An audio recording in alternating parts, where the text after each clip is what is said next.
Okay, so today we're diving deep into a really dark chapter, Black July in Sri Lanka. We've got a whole stack of reports, articles, analyses, trying to get beyond just what happened and more into like the why, Yeah.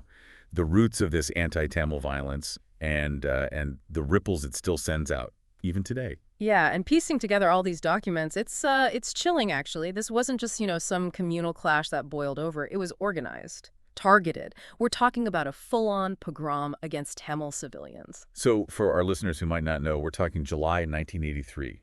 About a week of absolutely horrific violence. It's estimated that something like 3,000 Tamils were killed by Sinhalese mobs. And yeah, a lot of folks see this as the start of the Civil War, which, dragged on till 2009. But the thing is, this wasn't out of nowhere. Our sources make that very clear. This was decades in the making. Going way back, really. Way back, colonial era even. The seeds were there right from when Sri Lanka became independent. So like not just one event, but a whole buildup? Exactly. To understand Black July, you got to understand what led up to it.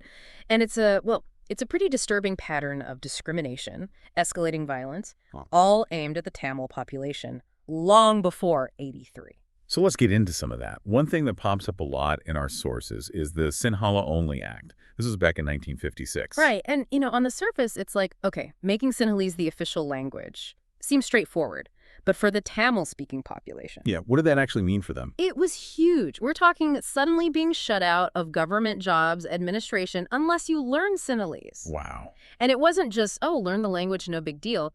Our sources emphasize how this was seen and felt as a direct attack, a way to push Tamils out of power, reduce their say in how their own country was run. So marginalization, basically. Big time. And, this wasn't just happening, in the halls of government.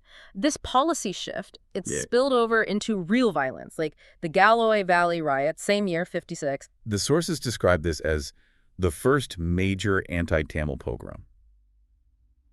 I mean, that's heavy stuff. What actually went down there? So there were incidents before this. In Colombo, some retaliatory stuff by Tamils in Batticaloa after a Sinhalese guy killed 2 people.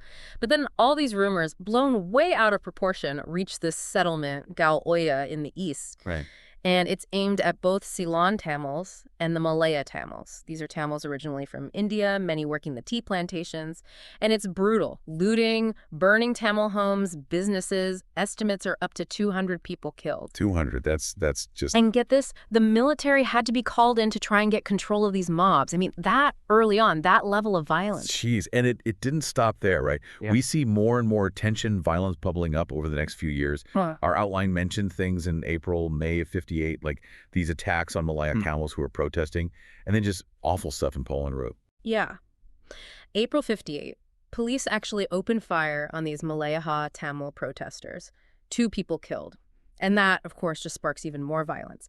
Then you have May, these attacks on trains. Targeting Tamil politicians, from what I understand. That seems to have been the idea, but it's ordinary Tamils, even Sinhalese, caught in the crossfire. Then, Polonnaruwa, later that month, this was just savage. Sinhalese laborers going on a rampage, hundreds of Tamils. We're talking rape, looting, beatings. Horrible. Even Sinhalese folks who tried to help the Tamils, they got attacked too.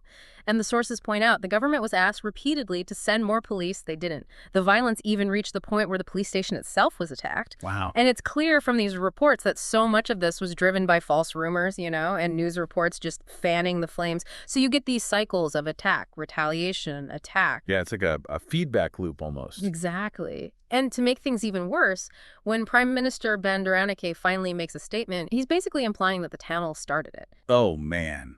That's just pouring gasoline on the fire, isn't it? Completely. You're basically saying, hey, Sinhalese folks, you've got a reason to go after these people. And it's also around this time, sadly, that we see the first really well-documented cases of sexual violence being used against Tamil women by these mobs. Something that horrifically would become a recurring theme. Yeah. And this sets a really disturbing precedent. Then, jumping ahead to '77, we see another huge pogrom targeting Tamils. The exact death toll, it's unclear, but the sources describe just widespread brutality, rapes, assaults, property destruction. It's massive. 1977 was bad, really bad. And again, police are basically nowhere to be found. Over 75,000 Malayaha Tamils end up fleeing their homes, most heading to the north and east for safety. 75,000. It's just... And President J. Wardeen, his response, He blames the TULF, tries to crack down on them, on any Tamil groups that are starting to get more militant. Yeah. This really solidified the idea for a lot of Tamils, working within the system, trying to find political solutions. Yeah. It was useless. Like they were being shut out completely. Exactly. Then, a few years before Black July, we have the burning of the Jaffna Public Library. This is 1981. And this event, it seems like it was more than just, property damage. It was an attack on Tamil identity itself. It was deliberate. This library had like 95,000 Tamil texts, irreplaceable manuscripts, history, literature, their whole cultural heritage, and it was burned to the ground by organized mobs. Eyewitnesses even said that some of the police, who were mostly Sinhalese Buddhists at the time, were involved. Wow. And, of course, the government. No real investigation. And that summer, there were other attacks, too, on Tamil shops, homes, all just looted, burned. Amnesty International, they came out and criticized the government hard for not doing anything. This just fueled support for Tamil militants. Like, if the government is going to erase your culture, what other options do you have? Keeps you desperate, for sure. Yeah. So we have this background, this pattern of discrimination, the violence, the feeling that nothing's being done.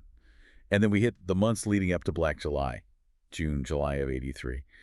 And the sources point to a few things that really ramp up the tension. Yeah, things are already really bad. You have more violence in Trincomalee, organized stuff, with Sinhalese mobs, even some security forces involved, against Tamils. At least 27 Tamils killed, hundreds of homes, businesses destroyed. And then, adding fuel to the fire, you have the media. Right.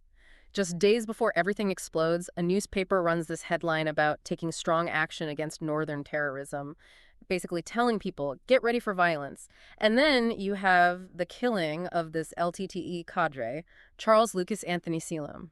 LTTE, for those who don't know, this is the Liberation Tigers of Tamil Eelam, a Tamil militant group, still pretty small at this point. Right. So this guy is killed, and then on top of that, there are these allegations that 3 Tamil schoolgirls were raped and kidnapped by army personnel. Oh, God. So you can imagine the anger, the fear in the Tamil community. And then right before it all goes down, President Jaywardene makes this statement, basically dismissing anything the Tamils in Jaffna have to say.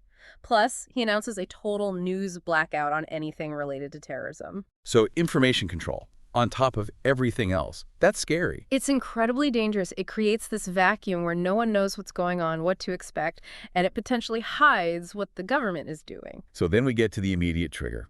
It's July 23rd, and an LTTE ambush kills 13 Sri Lankan soldiers in Jaffna. This is what a lot of folks point to as the start of Black July. But our sources also talk about something that happened that night, the next day, that wasn't public knowledge at the time. Right. The army's response to this ambush, they went in and killed 51 Tamil civilians in Tirunelveli. Wow. So you have these soldier deaths plastered all over the media, but the Tamil civilians, complete silence. This really shows how the government was controlling the narrative, maybe even setting the stage for what was to come. Yeah. And then that night, July 24th, the rioting starts. Colombo. First, and then it just spreads fast across the country. And it's immediately clear that this is not just some random outburst. It's organized. I mean, electoral rolls are being used to find Tamil-owned properties. Eyewitnesses are saying members of parliament are leading attacks. Government vehicles are being used to bus rioters around. It's terrifying how planned this was. Right. By the 25th, there's a curfew, but it doesn't matter. Mobs are still going after Tamil businesses, homes. It's being reported that government ministers, people close to them, are leading these attacks. They're using voter lists to find Tamil targets. It's systematic. And it's not just small stuff either. Factories, hotels, all owned by Tamils, targeted for destruction.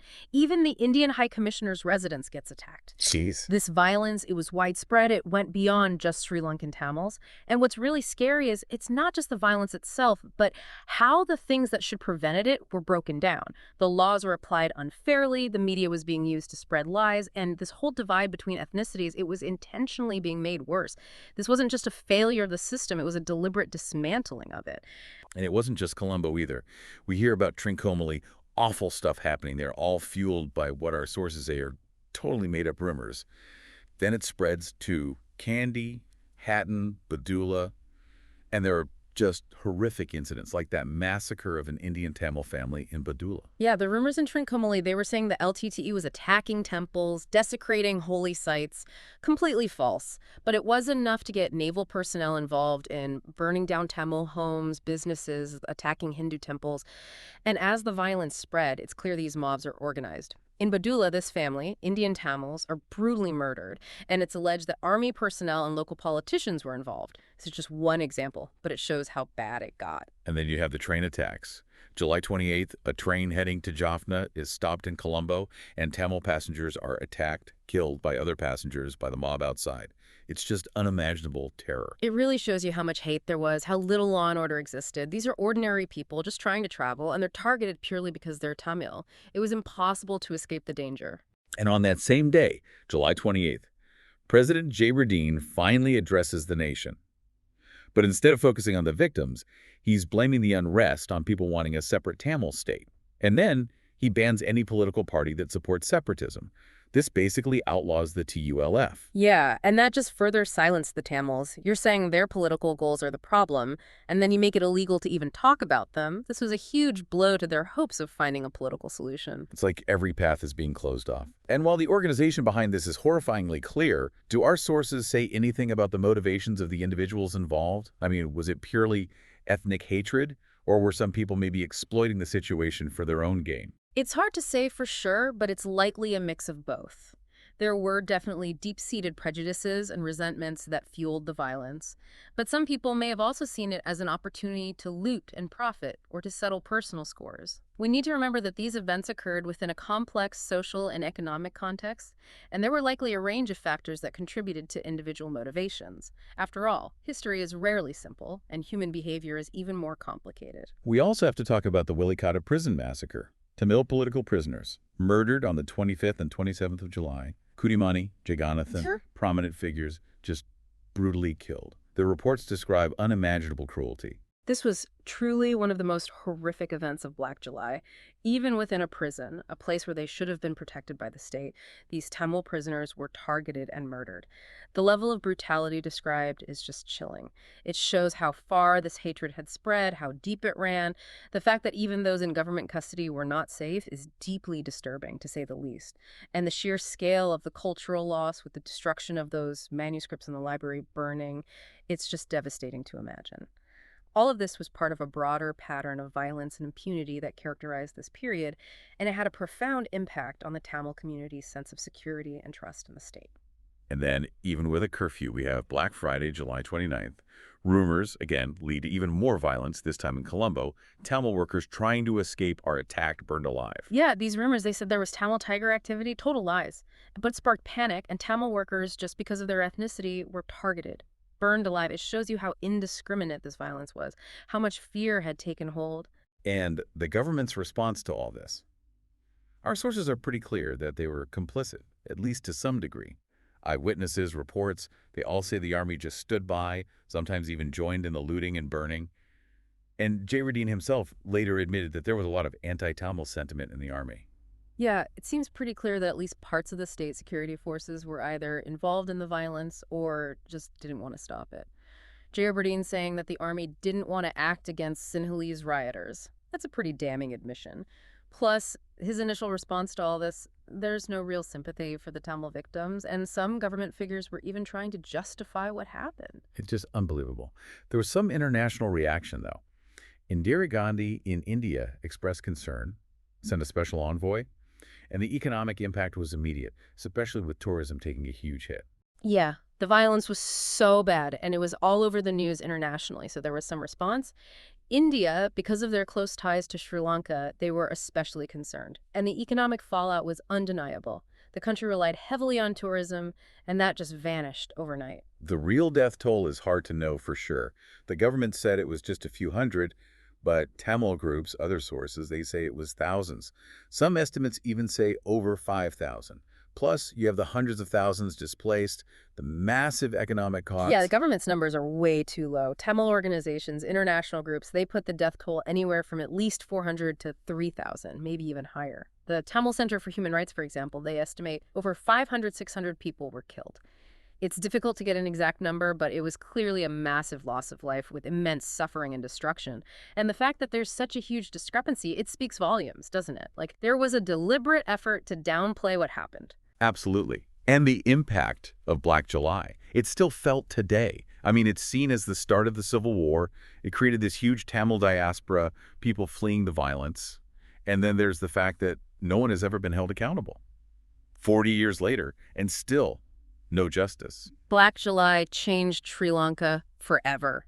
It led directly to thousands of Tamil youth joining militant groups. And the diaspora, those who fled, they carry the trauma with them. They're the ones pushing for justice, for remembrance. And the fact that no one has been held accountable, that just breeds more violence. It makes it harder for the country to heal. You would think that after so much time, some kind of reckoning would have happened, but it hasn't. It's a real failure of the Sri Lankan justice system, and it has major implications for any hope of reconciliation. It sends a message that these kinds of crimes are acceptable, that there are no consequences for perpetrating violence against a particular ethnic group. There have been truth commissions, right? Yeah.